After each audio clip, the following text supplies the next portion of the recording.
आप ना यहीं पे बैठे रहें ताकि हम ये फैन का साउंड करते हैं। फैन का तो आप खुलेगा नहीं। सही है। बहरहाल क्या हाल है आप लोगों के? सब खैरियत है? तो आज वैसे मैं खाली हाथ आ गए, वैसे तो खाना नहीं चाहिए था। सोचा था कि आज आप लोगों को थोड़ा तंग कर लिया जाए केमिकल काइनेटिक्स पर मजीद, लेकिन गुजर जाए। तो बताएं टेस्ट कैसा हुआ? अच्छा हुआ। बताने वाला वैसे रिकॉर्डिंग में तो आप सब अच्छा ही कहेंगे ना, मैं भी बुरा नहीं कह सकती क्योंकि अच्छे अल्फाज जाने चाहिए रिकॉर्डिंग। 100 तरह के लोग सुन रहे होते हैं। बहरहाल अच्छी बात है, आप लोगों का टेस्ट अच्छा हुआ और सबके फुल मार्क्स आएंगे इंशाल्लाह। सही। तो बहरहाल जल्दी जल्दी जल्दी। तो हमने लास्ट क्लास में पढ़ा था रिवर्सिबल और इरिवर्सिबल। सही है। और ना सिर्फ रिवर्सिबल और इरिवर्सिबल पढ़ा था, बल्कि हमने रेट ऑफ रिएक्शन से ये भी प्रेडिक्ट करना सीखा था कि क्या वो रिएक्शन आपके पास फॉरवर्ड है, बैकवर्ड है, या रिवर्सिबल जाएगा या फिर इरिवर्सिबल जाएगा। हम आज की क्लास के अंदर जो थोड़ा बहुत डिस्कस करने वाले हैं, हो सकता है उसमें आपको लगे कि मिस ने टॉपिक कोई पुराना स्टार्ट कर दिया है, that is known as law of mass action. इसे मैंने लॉ ऑफ मास एक्शन से ज्यादा लॉ ऑफ इक्विलिब्रियम पे बात करनी है, यानी लॉ ऑफ द इक्विलिब्रियम के लिए जब मैंने आपसे बात की for this type of chemical reaction जिसमें रिएक्टेंट भी है और प्रोडक्ट, मैंने डायरेक्टली केसी फॉर्मूला लिखा। मैंने आपसे हरगिज ये बात नहीं की लिखने के लिए, हरगिज बोलूंगी जरूर उसे कि rate of forward reaction is directly proportional to the concentration या फिर active mass of the reactant. और फॉरवर्ड रिएक्शन के रिएक्टेंट कौन है? A and B. फिर rate of reaction is directly proportional to the active mass of product। सही। अगर मैं आपसे ये कहूं तो कभी भी law of mass action product के ऊपर एप्लीकेबल नहीं, फौरी तौर पे अलर्ट हो जाना है। तो फिर क्या कहेंगे यहाँ पर? Rate of reaction is directly proportional to the again active mass of reactant, लेकिन बैकवर्ड का रिएक्टेंट कौन होगा? C and D. Equilibrium establish कब होता है? मैं आपको लास्ट क्लास में बता चुकी थी इक्विलिब्रियम एस्टेब्लिश कब होता है, जब रेट ऑफ फॉरवर्ड किसके बराबर हो जाता है? रेट ऑफ बैकवर्ड के। सही है। और हमने ये प्रिडिक्ट भी किया था कि अगर रेट ऑफ बैकवर्ड ज्यादा है या फॉरवर्ड ज्यादा है या फिर इक्वल है। लेकिन केसी फॉर्मूला लिखने में हमें इन बातों का ख्याल रखना है कि आपके पास कॉन्सेंट्रेशन ऑफ ओवरऑल अगर मैं बात करूं तो केसी फॉर्मूला कहता है कि कॉन्सेंट्रेशन ऑफ प्रोडक्ट और कॉन्सेंट्रेशन ऑफ रिएक्टेंट की रेशियो है कौन? केसी। और what do you mean by this here? जल्दबाजी में हम इसे एक कांस्टेंट मान लेते हैं, जबकि केसी में C stands for the concentration. जब भी आप केसी की बात करते हैं इसका मतलब है सी यहाँ पर कांस्टेंट नहीं है, सही है, केमिस्ट्री नहीं है, सही, या फिर आपके पास सर्टन नहीं है, मुख्तलिफ हम वर्डिंग निकाल के लेकर आते हैं। यहाँ C stands for only one thing which is called as the concentration, यानी इक्विलिब्रियम कॉन्सेंट्रेशन अगर आपसे बात की जाए, या equilibrium constant in terms of concentration आपसे बात की। इसमें अभी तक जो सबसे डिफरेंट क्वेश्चन आया ना वो ये था, आप प्रैक्टिस करके जाते हो कि इक्वेशन आएगी और आपको केसी फॉर्मूला लिखना पड़ जाएगा, और हम आपको यहाँ पर अगर केसी फॉर्मूला दे दें और आपसे कहेंगे बताओ which one of the following will be the correct chemical equation। Let's suppose एक एग्जांपल लेते हैं। मैंने यहाँ लिखा केसी के लिए एक फॉर्मूला, मैंने लिखा C2 और D1/3, ए लिखा 1 और बी लिखा 2, और आपसे कहा बताओ इसकी केमिकल इक्वेशन क्या हो सकती है। तो आप जानते हैं जो न्यूमरेटर है वो क्या है? प्रोडक्ट, और जो डिनोमिनेटर है वो क्या है? रिएक्टेंट। सही है। क्या है प्रोडक्ट और फिर क्या है रिएक्टेंट। इसका मतलब हम बड़ी आसानी से बना सकते हैं।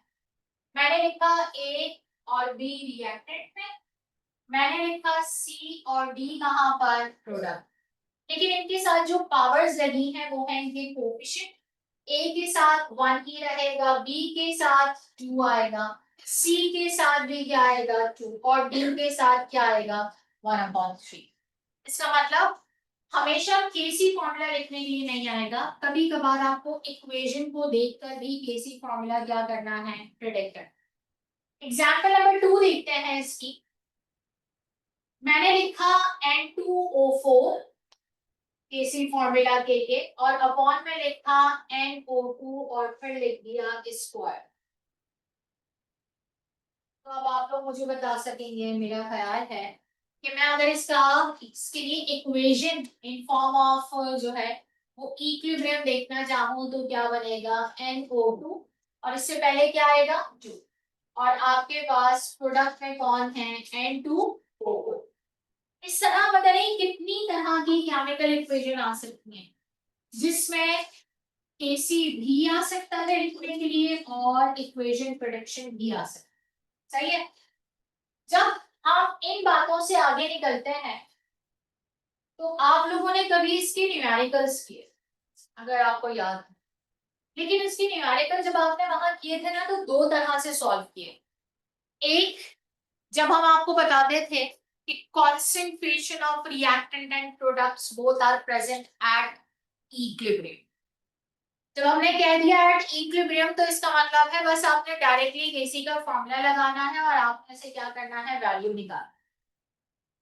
लेकिन अगर आपसे ये कहा जाता था कि नहीं जी इनिशियल कॉन्सेंट्रेशन ऑफ रिएक्टेंट ये है, प्रोडक्ट इतना बन चुका है या फिर इतना बचा हुआ है रिएक्टेंट, तो फिर आप लगाते थे केमिकल मेथड जिसमें अगर आपको याद हो तो आपको सिखाया जाता था कि अगर आपके पास रिएक्टेंट है और फिर आपके पास क्या है प्रोडक्ट और आप बकायदा यहाँ पे पूरी कंडीशन अप्लाई करते हैं that is initial mould final mould फला और पूरी कंसंट्रेशन और फिर कहीं जाकर सॉल्व।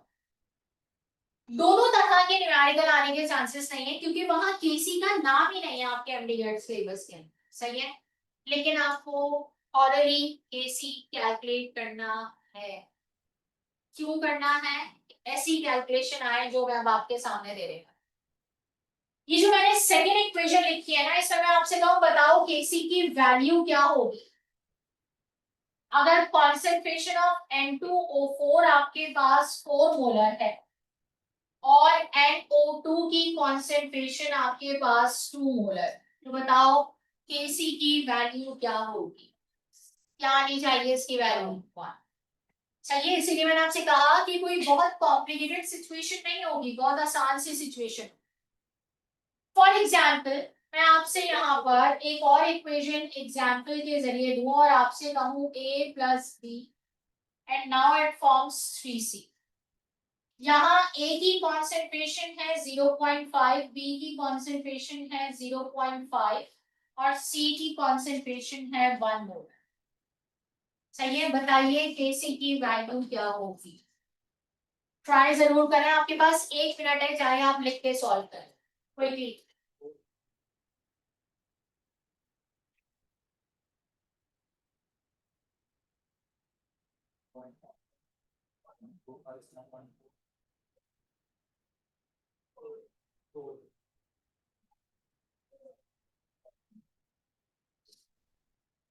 इसका भी मोबाइल है, प्लीज साइलेंट करें। तो हम इसे कैसे सॉल्व कर सकते हैं? केसी फॉर्मूला बहुत आसान था, सी के ऊपर पावर थी 3 और यहाँ है ए और यहाँ क्या है सी के ऊपर पावर 3 है, इसका मतलब है 1 क्यूब लिया और यहाँ क्या आएगा 0.5 और यहाँ क्या आएगा 0.5। इसमें आपको ना वो डे 1 वाली कैलकुलेशन याद आएगी जो कभी स्टिचियोमेट्री में आप लोगों को सिखाई थी कि रिवर्स 0.5 या 0.25। तो 1 तो अपनी जगह पे रहेगा और यहाँ आ जाएगा 0.25। 1/0.25 यानी 1/4 की बात हो रही है 0.25 का मतलब।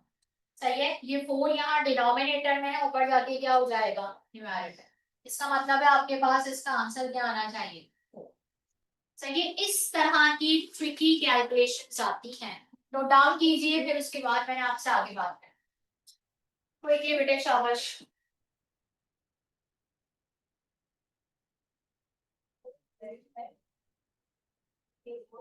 जिसे अभी भी ये बात समझ नहीं आई, तो इसका मतलब है 1/4 था।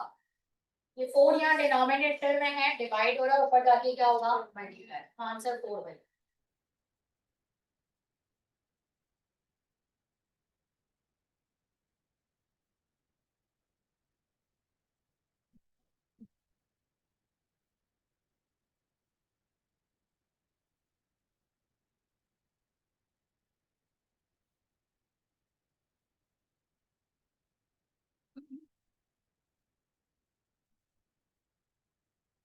यार बहुत अच्छा नाश्ता करके आया। कचर बचर ज्यादा है।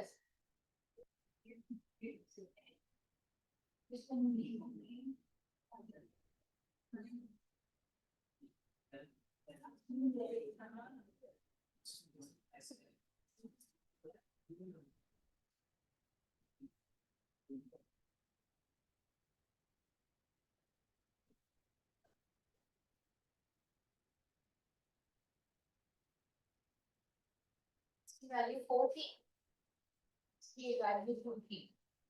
Square of 2 is 2।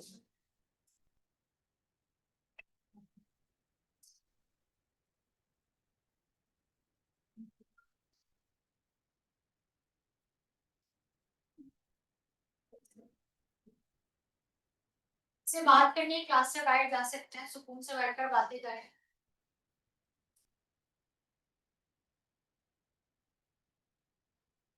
और अगर जो मुझे बात करता हुआ नजर आएगा, उससे मैं 3 सवाल करूंगी, जवाब दे दिए तो अच्छी बात है, वरना फिर जो अल्फाज मैं कहूंगी वो फिर बर्दाश्त है।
हाँ भाई डन। लिखे calculate the value of KC, calculate the value of KC when the concentration of when the concentration of A and B is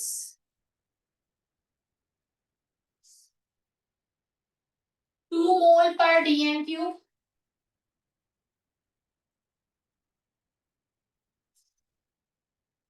while C and D is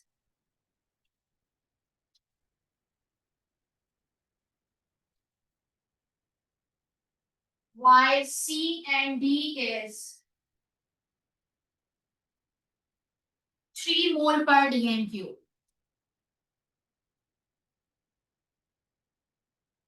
quickly solve करते जाइए और हैंड रेज करते जाइए, मुझे पता चल जाएगा कौन कितने सेकंड या मिनट में सॉल्व कर।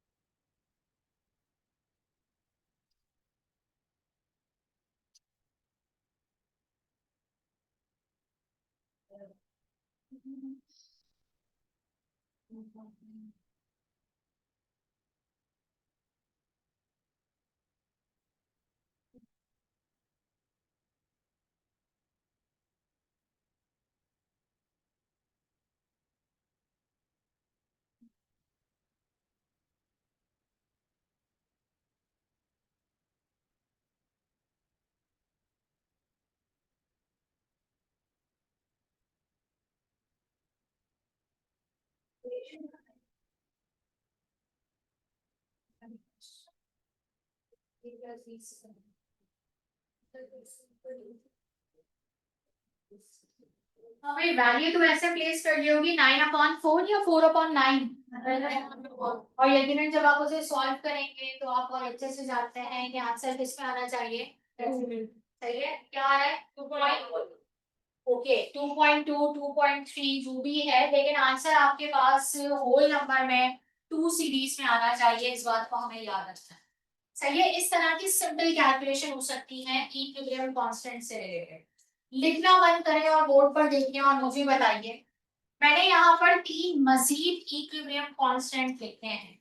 एक को आप जानते हैं, P stands for partial pressure, और आप ये Kp तब लेते हैं जब आपके पास reactant and product all are in gaseous state, यानी जो भी रिएक्टेंट और प्रोडक्ट है वो किस स्टेट में है बेटा, गैसियस।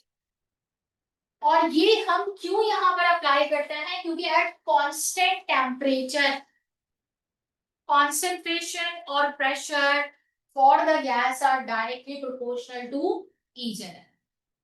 यहाँ आपको ये बात याद रखनी है कि अगर आपसे ये बात की जाए कि हम यहाँ पार्शियल प्रेशर डी क्यों लेते हैं, तो आप पढ़ के आए हैं पूरी स्टेट ऑफ मैटर में गैसेस, जिसमें आपने पढ़ा था कि गैसेस की सबसे यूनिक प्रॉपर्टी क्या है, प्रेशर।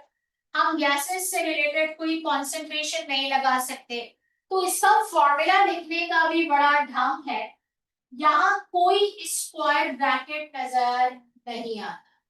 सही है, यहाँ अगर आपको नजर आएगा तो एक सिंपल ब्रैकेट नजर आएगा, और ऐसा क्यों है, क्योंकि यहाँ पर सबसे पहले आपने लिखा CDAB, लेकिन अगर आप इसको मजीद मॉडिफाइड फॉर्म में कभी देखेंगे तो हम इसके साथ और क्या लिखकर देते हैं। मैंने जानबूझ के फॉर्मूला आपके सामने चेंज करना शुरू किया। क्या लिखते हैं, PC, partial pressure of C, partial pressure of B। फिर क्या लिखते हैं, पार्शियल प्रेशर ऑफ A और पार्शियल प्रेशर ऑफ B। हम यहाँ स्क्वायर ब्रैकेट नहीं लगा सकते, क्योंकि केमिकल काइनेटिक्स हमें सिखा के भेज चुका है कि अगर स्क्वायर ब्रैकेट लिखा तो इसका मतलब क्या होगा, मोल पर डीएम। तो आपने हमेशा ये बात याद रखनी है कि केपी फॉर्मूला कैसे लिखा जा सकता है। एक इजाफी चीज कि which one of the following is the correct relationship between the Kp and Kc। आप लोगों ने बकायदा फर्स्ट ईयर केमिस्ट्री में फॉर्मूला पढ़ा था, अगर आपको याद आ रहा हो, Kp इक्वल्स टू Kc और फिर लिखते हैं RT और फिर यहाँ लिखते हैं डेल्टा N। दोनों को एक दूसरे में कन्वर्ट कर सकते हैं। अगर मैं किसी रिएक्शन के लिए Kp निकाल लूं तो मैं Kc भी निकाल सकती हूँ, कैलकुलेशन हमें नहीं करना। और अगर Kc निकालने तो क्या कर सकते हैं, Kp। लेकिन यहाँ पर R का मतलब क्या है, जर्नल गैस कांस्टेंट। T का मतलब क्या है, टेम्परेचर इन केल्विन। और डेल्टा N का मतलब क्या होगा, number of moles of product minus number of moles of reactant. सही है, डेल्टा N कैसे निकालेंगे किसी इक्वेशन में, number of moles of product minus number of moles of reactant. जैसे मैं इस इक्वेशन के लिए नंबर ऑफ मोल्स निकालूं तो इसके लिए डेल्टा N की वैल्यू क्या आएगी, 0। मैं इस इक्वेशन के लिए डेल्टा N की वैल्यू निकालूं तो आप कैसे निकाल सकते हैं प्रोडक्ट की नंबर ऑफ मोल और रिएक्टेंट के नंबर ऑफ मोल। प्रोडक्ट में कितने हैं 3 और रिएक्टेंट में कितने हैं 1 + 1 = 2, यानी डेल्टा एन की वैल्यू क्या है 1। हम केसीकेपी की कन्वर्जन आपसे नहीं करवा सकते क्योंकि जाहिर सी बात है विदाउट कैलकुलेटर सॉल्व करना पॉसिबल नहीं। सही है, बड़ी क्रिटिकल बात। लेकिन डेल्टा एन निकालना आना चाहिए। रिएक्टेंट माइनस प्रोडक्ट नहीं है बल्कि क्या है प्रोडक्ट माइनस रिएक्टेंट। ये छोटी सी ट्रिक आपको याद रखनी है। फिर आते हैं kx। इसका अगर कभी ना पूछा जाए तो equilibrium constant in terms of mole fraction. इसमें x किसे कहा गया है मोल फ्रैक्शन। अगर किसी को मोल फ्रैक्शन वाली बात याद नहीं है, वैसे याद है किसी को कोई मोल फ्रैक्शन क्या हो? आवाज नहीं आई मुझे। हम किसी भी सब्सटेंस का मोल फ्रैक्शन कैसे निकालें?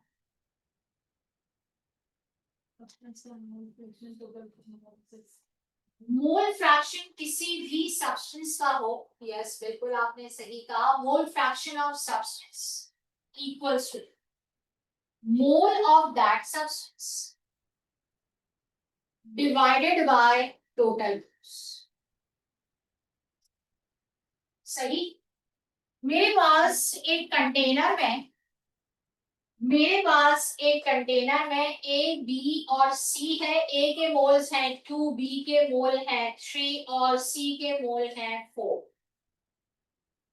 मैं आपसे कहूं कि मुझे यहाँ पर मोल फ्रैक्शन ऑफ ए निकाल के बताएं, तो मोल fraction of A, mole fraction को एक्स से रिप्रेजेंट किया। मोल ऑफ दैट सब्सटेंस कितने हैं, ए के मोल्स कितने हैं 2 और टोटल मोल्स कितने हैं 2 + 3 + 4, टोटल कितने हो गए 9। 2/9 आप इसे डिवाइड करेंगे तो यकीनन आपके पास आंसर आना चाहिए। क्या आना चाहिए 2/9। 2 को डिवाइड करेंगे 9 से तो आप जानते हैं यहाँ पर 0.9 क्या आना चाहिए। आवाज नहीं आई मुझे। क्या आना चाहिए 0.2। कोई 0.9 कोई 0. फला शला कुछ भी नहीं है। बहुत आसान है, आपने 0 मार्क किया और आप यकीनन के साथ इसे चेक करते हैं तो आंसर क्या आएगा 0. इसी तरह मैं आपसे ये कहूँ, गौर से सुनना मेरी बात, क्योंकि ये सब अब जितनी भी बातें हैं हमारे पास कुछ ऐसी भी बातें अब इसके अंदर डिस्कस होंगी जो हमारे पास कहीं नाम से नजर नहीं आती लेकिन एमसीक्यूज में है। मैं इन सबके मोल फ्रैक्शन निकाल लूं ना, तो इंटरेस्टिंग बात यह है कि sum of mole fraction always and always equals to the 1। आप 0.2 इसके लिए निकाल रहे हैं, जब आप बी के लिए निकालेंगे तो भी कुछ ऐसी वैल्यू आएगी, आप सी के लिए निकालेंगे तो भी कुछ ऐसी वैल्यू आएगी, लेकिन जब सबको ऐड करेंगे तो उसका आंसर हमेशा किसके बराबर होगा 1। सही, अजान कंप्लीट हो जाए फिर उसके बाद बात करती हूँ पहले से होगा।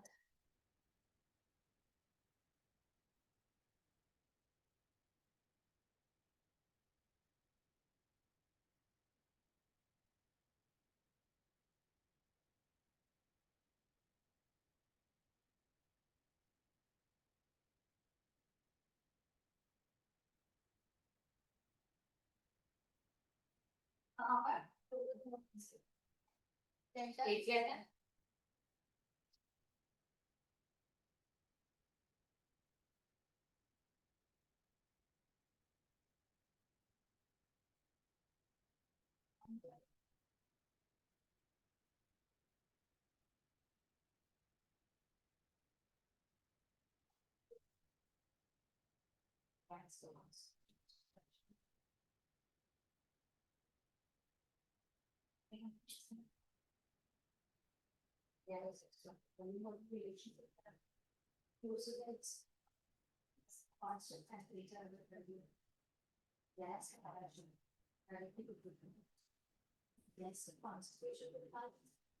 हम क्या निकाल रहे हैं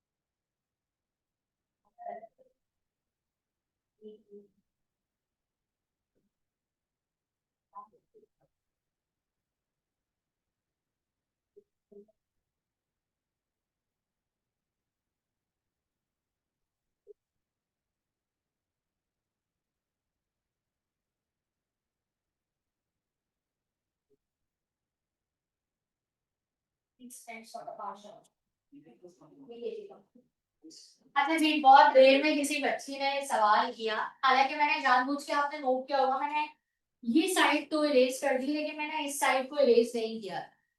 सही है, और यकीनन उसकी एक खास वजह थी कि मैं इंतजार में थी कि शायद कोई मेरी बात को समझ रहा हो और वो उसी तरह से मुझे रिस्पॉन्ड कर दे। मैंने कहा delta N equals to N P minus N R, number of moles of product और number of moles of reactant का होगा डिफरेंस। और मैंने बड़े आराम से यहाँ पर बड़ी जल्दबाजी में कहा डेल्टा एन इक्वल्स टू 0 और फिर मैं आगे बढ़। तो ये मैंने बात भी समझा दी, लेकिन किसी किसी का दिमाग ना कुछ बातों में अटकता है, और जब वो अटकता है तो यकीनन वो बच्चा सवाल कर लेता है। मैं आपसे कहूँ यहाँ पर क्या हो रहा है, तो आप कहेंगे मिस प्रोडक्ट के मोल्स हैं 1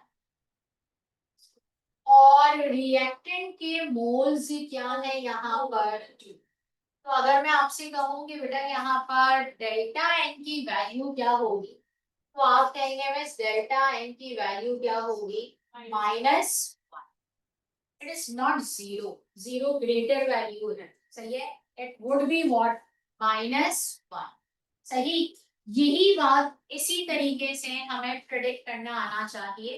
तो आपने रिमाइंडर दिया और शायद आपके बराबर वाली ने भी, और बाकी लोग अगर सोचने समझने की उजरत नहीं लगा सके, लेकिन हमेशा आपको पता है मैंने क्लास में एक आध ट्रिक ऐसी लाजमी करवानी होती है जिससे पता चले क्या वो नई बात आपके दिमाग में गई है या फिर उगल कर बाहर आ गई है। बहरहाल के एन, एन बड़ा पुराना साथ है हमारा, शायद हम इस एन को जानते हैं, और ये क्या है, नंबर ऑफ मोल्स। मैं आपसे कहूँ यहाँ पर मोल्स की टर्म में बात की गई है, तो इसका मतलब है कि मैं यहाँ पर इसका फॉर्मूला लिखूंगी NC N D upon N A और एन, यानी आप equilibrium constant in terms of what क्या निकाल सकते हैं, नंबर ऑफ मोल्स। तो आपके पास बड़ा अच्छा से एक बड़ा मासूम सा एमसीक्यू बना, which one of the following are the representation for the equilibrium constant, और मैंने लिखा के सी के पी के एक्स, सही, और फिर मैंने लिख दिया यहाँ पर ऑल ऑफ दीज। तो हमारे यहाँ बच्चे मार्क कर देते हैं सिर्फ किसे, ये से, जबकि ये सारे किसको रिप्रेजेंट करते हैं, क्योंकि वहां टर्म तो नहीं बताई ना इक्विलिब्रियम कांस्टेंट का, ये तो नहीं कहा इन टर्म्स ऑफ कंसंट्रेशन, तो केसी मार्क करोगे, पार्शियल प्रेशर तो केपी मार्क करोगे, मोल फ्रैक्शन तो केएक्स मार्क करोगे, मोल की टर्म्स में तो केएन मार्क करोगे, लेकिन इक्विलिब्रियम कांस्टेंट तो ये सारे के सारे क्या हैं, इंपॉर्टेंट। अब आते हैं आपकी पढ़ी हुई बात, ये तो मैंने आपको कुछ बातें बता दी, मुझे ये बताइए रेट कांस्टेंट किस पर डिपेंड करता था, आवाज नहीं आई, किस पर, रेट कांस्टेंट किस पर डिपेंड करता है, टेम्परेचर। रेट कांस्टेंट किसी कॉन्सेंट्रेशन पर डिपेंड नहीं करता, तो फिर ये जितने भी आपके पास इक्विलिब्रियम कांस्टेंट है, और इनमें से मैं सिर्फ किसकी बात कर रही हूँ, केसी, फिलहाल, क्योंकि हम केसी के बारे में ज्यादा जानते हैं और ज्यादा पढ़ के बैठे हैं। केसी की वैल्यू किसके साथ वेरी कर सकती है, टेम्परेचर, यानी टेम्परेचर अगर चेंज हो जाए तो इक्विलिब्रियम कांस्टेंट की वैल्यू भी क्या हो जाएगी, चेंज। अच्छा, कुछ लोग इस बात को नहीं मानते, वो कहते हैं नहीं कांस्टेंट है तो कांस्टेंट रहेगा, बिल्कुल ऐसा ही है, लेकिन कॉन्सेंट्रेशन ऑफ रिएक्टेंट और कॉन्सेंट्रेशन ऑफ प्रोडक्ट में जरा लिखिए मेरी बात को, इक्विलिब्रियम कांस्टेंट की कोई दो फैक्टर लिखें, इसके ऊपर वो डिपेंड करता है।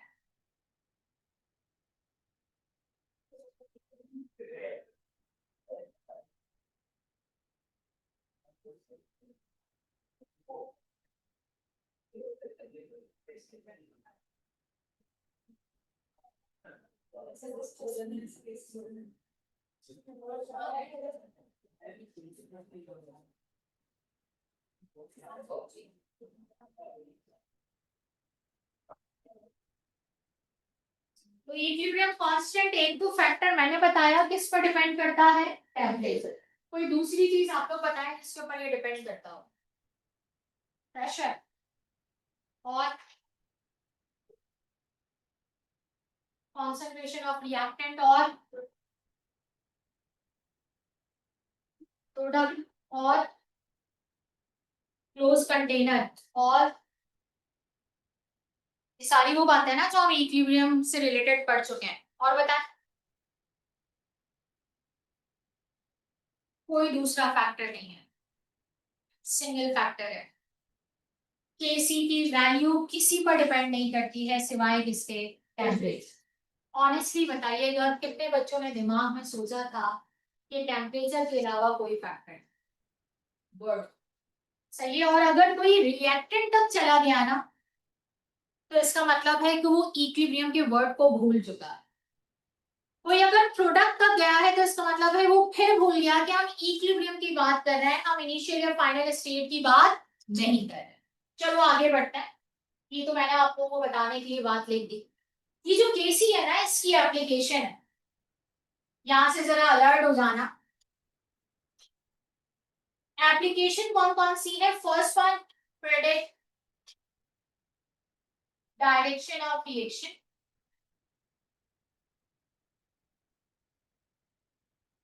चाहिए प्रेडिक्ट डायरेक्शन ऑफ रिएक्शन, यानी KC helps to find out the direction of reaction.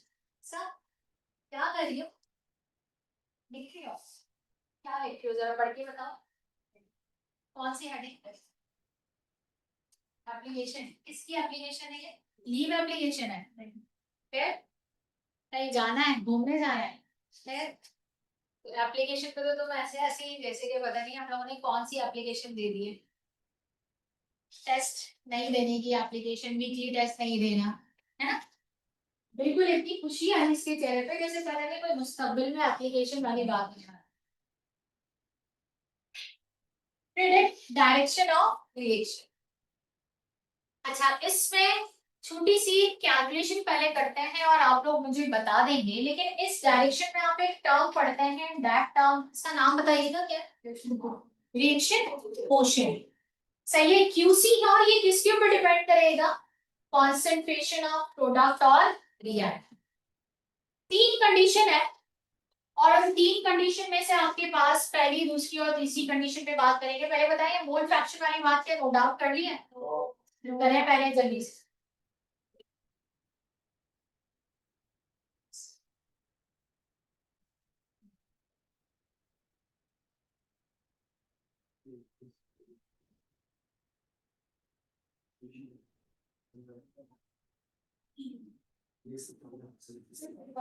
अगर सारे रिएक्शन का टोटल अगर गैसेस से चलती है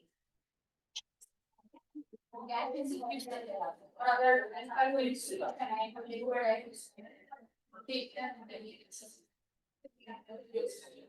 आपको पता होगा अगर आपको किसी के मोल फ्रैक्शन की नीड है तो आप इक्विलिब्रियम कांस्टेंट की कौन सी टर्म की बात करेंगे? अगर आपको number of moles of reactant product है इक्विलिब्रियम मिल जाए तो आप कौन सी इक्विलिब्रियम कांस्टेंट की बात करेंगे? लेकिन हम सबसे ज्यादा काम आते हैं केस, उससे भी कम जानते हैं कि सबसे ज्यादा इस काम का फ्रैक्शन सही बस हमें एक इक्विलिब्रियम क्या है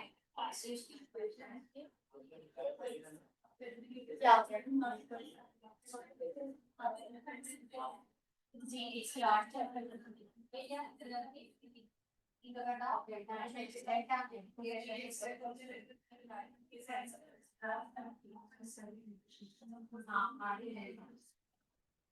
नहीं इसकी भी कोई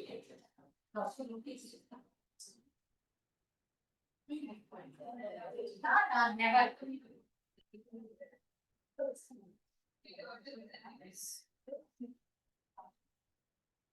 जी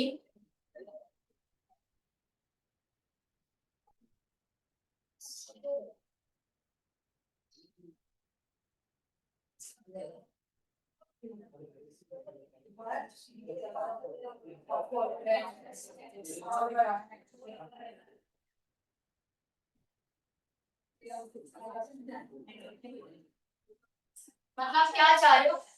all of you stand up, मेरे ख्याल से प्लीज। सजा दे लेते हैं आज एक बार। समझ ही नहीं आ रही उर्दू में बात। 2 मिनट लगे और लिमिट्स क्रॉस।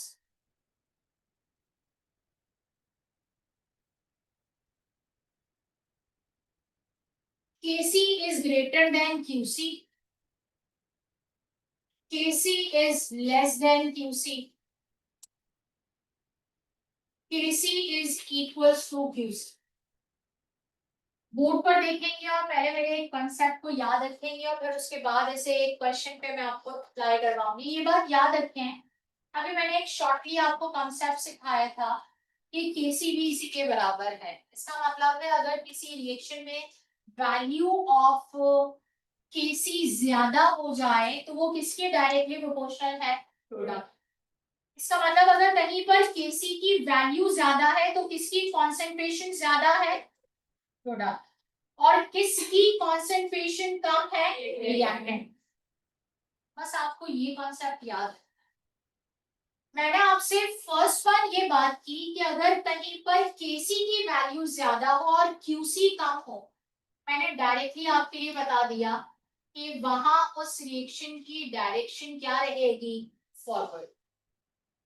कैसे ये बात मैंने प्रेडिक्ट कर ली, दिमाग में लेकर आए। अगर केसी ज्यादा है तो कौन ज्यादा है? प्रोडक्ट। प्रोडक्ट ज्यादा है तो रिएक्शन कौन सी डायरेक्शन में ज्यादा गया होगा? फॉरवर्ड। ऐसा ही है। दोबारा बात कर लेते हैं। केसी ज्यादा, प्रोडक्ट ज्यादा, प्रोडक्ट ज्यादा, रिएक्टेंट कम, रिएक्टेंट कम, इसका मतलब है रिएक्शन ज्यादातर कहाँ चला गया? फॉरवर्ड। दूसरी बात आप लोग बता देंगे, मैंने सिर्फ इसे रिवर्स डायरेक्शन लिखा। बताइए क्या हो रहा है यहाँ पर? केसी कम, कौन कम? कौन ज्यादा? रिएक्टेंट जगह पर पड़ा हुआ है, स्टेबल है, उसने रिएक्शन में हिस्सा नहीं लिया या थोड़ा बहुत लिया भी तो फौरी तौर पे कहाँ आ गया? रिवर्स। इसका क्या मतलब है? जब केसी और क्यूसी इक्वल हो जाए तो आप उसे क्या कहेंगे? लिखिए question. Predict the direction of reaction.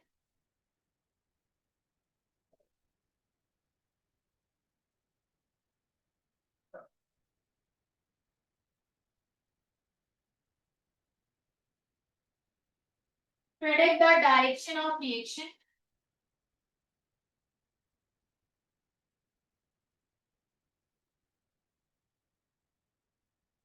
when the value of Kc is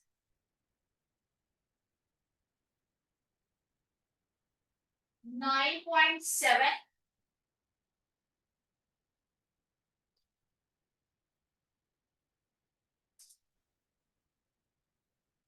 while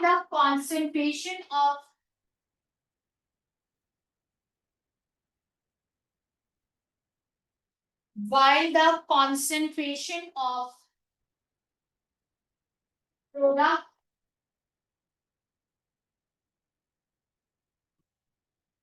is 4 mole per dm cube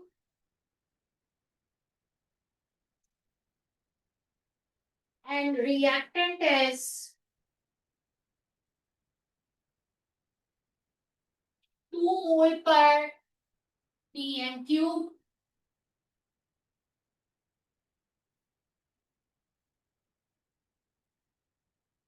in 2 minutes.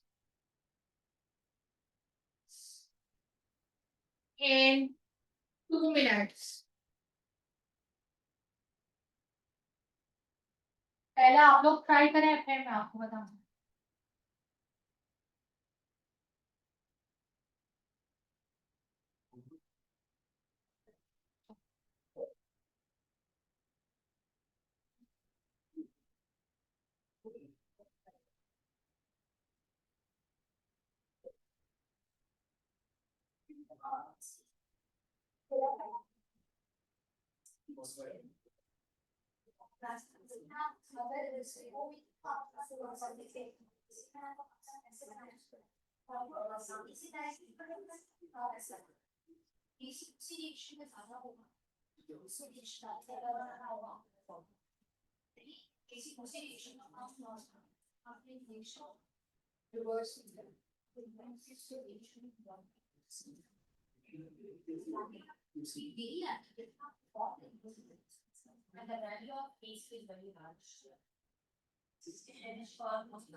आपको अभी सिर्फ डायरेक्शन तभी तो प्रेडिक्ट करना है कि बहुत ज्यादा प्रोडक्ट बनते हैं, सही है, रिएक्ट खत्म कर जाता है, इसका मतलब रिएक्शन ऑलमोस्ट आ रहा होगा, तो आपने फॉरवर्ड सब कैसे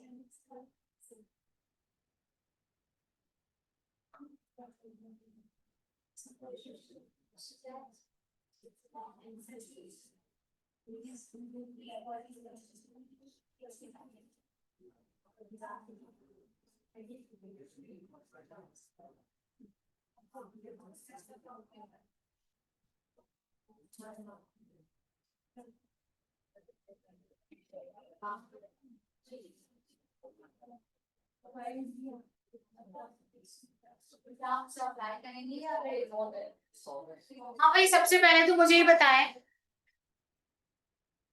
क्या सॉल्व कर लिया? ओके, स्ट्रेटजी बताओ।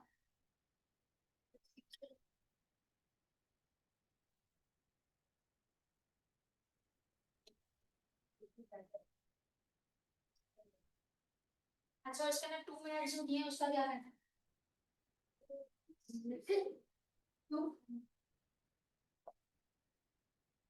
2 मिनट जो दिए उसका क्या करना है? कुछ भी नहीं करना है, पक्की बात।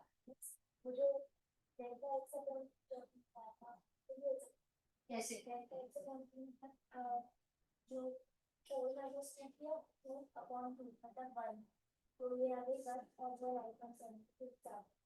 मतलब आपके अकॉर्डिंग रिएक्शन कहाँ जा रहा है? फॉरवर्ड। गुड। यानी आप इसको एक दो कर रहे हैं। ये मैंने क्यों इस तरह का सवाल दिया, क्योंकि आप सबका दिमाग एक तरह की सिचुएशन नहीं बता, कोई कॉन्सेंट्रेशन से बता सकता है, आप कोई रेट ऑफ फॉरवर्ड और रेट ऑफ बैकवर्ड निकाल के भी बता सकते हैं। यानी मैंने इस क्वेश्चन में अपनी नई बात भी रखी, ये डायरेक्शन प्रेडिक्ट कर दो, और मैंने अपनी पुरानी बात को भी रखा जहां पर आपने किसे प्रेडिक्ट करना सीखा था कि रेट ऑफ फॉरवर्ड है या फिर रेट ऑफ बैकवर्ड। लेकिन मुझे पता है आप में से मेजॉरिटी ने इसे बड़ी आसानी से ऐसे सॉल्व किया, और आंसर भी सही है कि आपके पास प्रोडक्ट की कॉन्सेंट्रेशन कितनी बताई थी मैंने, 4, और रिएक्टेंट कितनी थी, 2। और मैंने आपको कुछ भी नहीं कहा कि उस प्रोडक्ट और रिएक्टेंट की कोफिशिएंट है या नहीं है, ना मैंने इक्वेशन से रिलेटेड बात की। इसका मतलब है बात बहुत आसान थी। केसी की वैल्यू कितनी थी? 9.7। इसका मतलब है बहुत क्लियर है किसकी वैल्यू ज्यादा है, केसी, और इसका मतलब है रिएक्शन की डायरेक्शन क्या रहेगी, फॉरवर्ड। नेक्स्ट लिखें।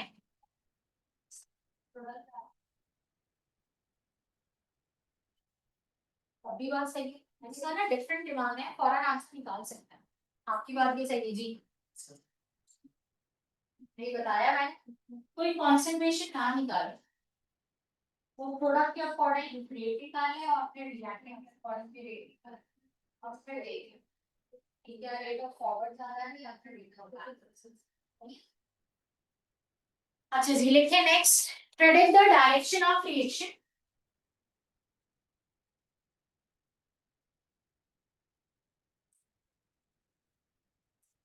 Predict the direction of reaction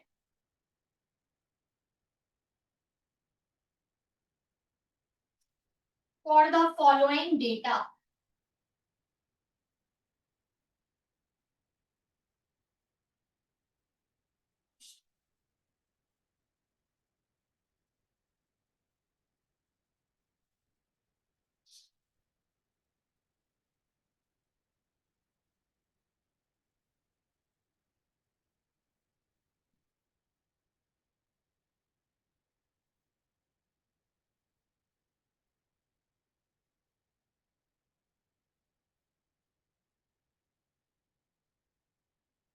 data मैंने बोर्ड पे लिखा है और इक्वेशन के साथ लिखा है।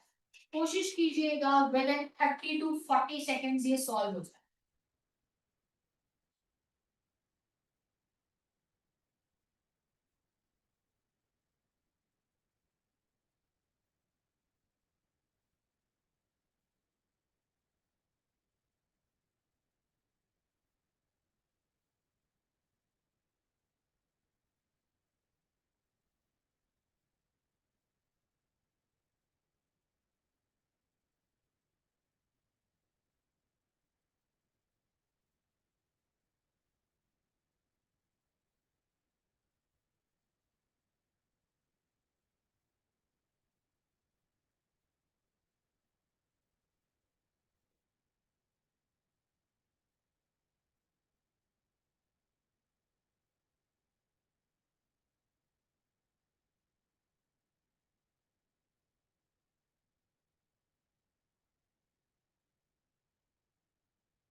अभी मैं आपसे पूछूंगी फिर समझाइए।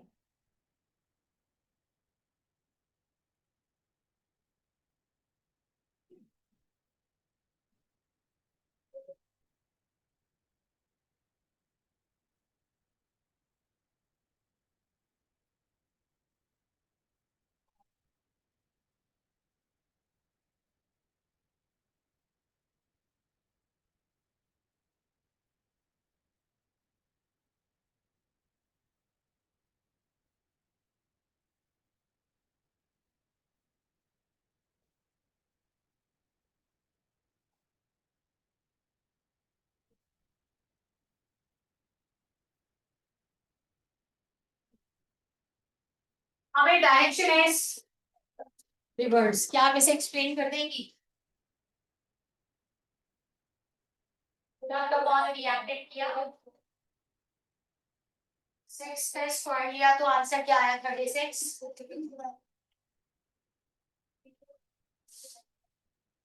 सही है। मैं मुझे इतनी कैलकुलेशन अच्छी आती नहीं है, तो मैंने सिर्फ इतना सोचा एक एवरेज स्टूडेंट की तरह कि यहाँ मैंने रखा है 4.5 और यहाँ मैंने रखा है 6 स्क्वायर और यहाँ रखा है 0.5 एंड 0.5।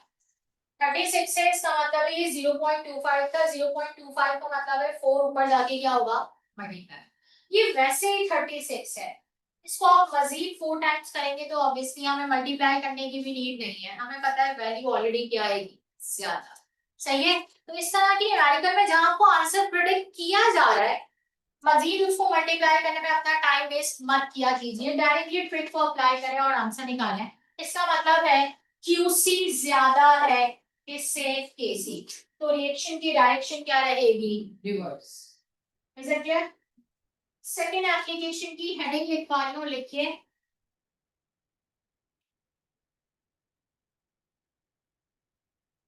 फर्स्ट थी it helps to predict the direction of reaction. Second है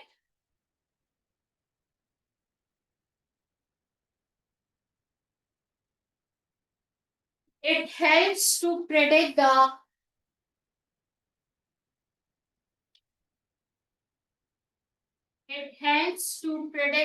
extent of reaction. Extent of reaction.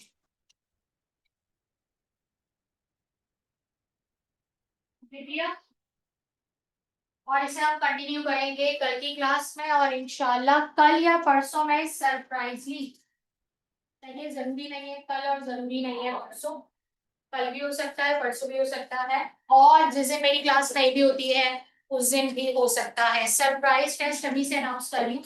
जितना मैंने केमिकल इक्विलिब्रियम अभी तक आपको पढ़ाया है ये प्लस केमिकल काइनेटिक्स, इन दोनों को कंबाइन करके मैंने आपसे एक टेस्ट ले लेना है इन्हीं 2 से 3 दिन के दरमियान। चाहिए ये वीकली टेस्ट के अलावा है, पहले बता दूं, क्योंकि मैं चाहती हूँ कि मेरी वीकली टेस्ट में अपेयर होने से पहले आप इन दोनों टॉपिक को मर्ज करके भी सॉल्व करना आना चाहिए। सही है, सिर्फ सिंगल टॉपिक से काम नहीं चले। सही, ओके। और अभी से बता दूं, जिसे वीकली टेस्ट टॉपिक जानने का बहुत शौक होता है ना, मैं अभी से आपको बता दूं, मैंने इस बार गैसेस, स्टिचियोमेट्री प्लस जो है वो केमिकल इक्विलिब्रियम, सही है, इन 3 टॉपिक को किसमें पूछना है, वीकली। 2 है रिवीजन और 1 है नया टॉपिक। बुरा लगता है तो माजरत, क्योंकि मुझे पता है कि टाइम बहुत कम है, रिवीजन साथ साथ नहीं होगा तो आप भूल जाएंगे। स्टिचियोमेट्री, गैसेस,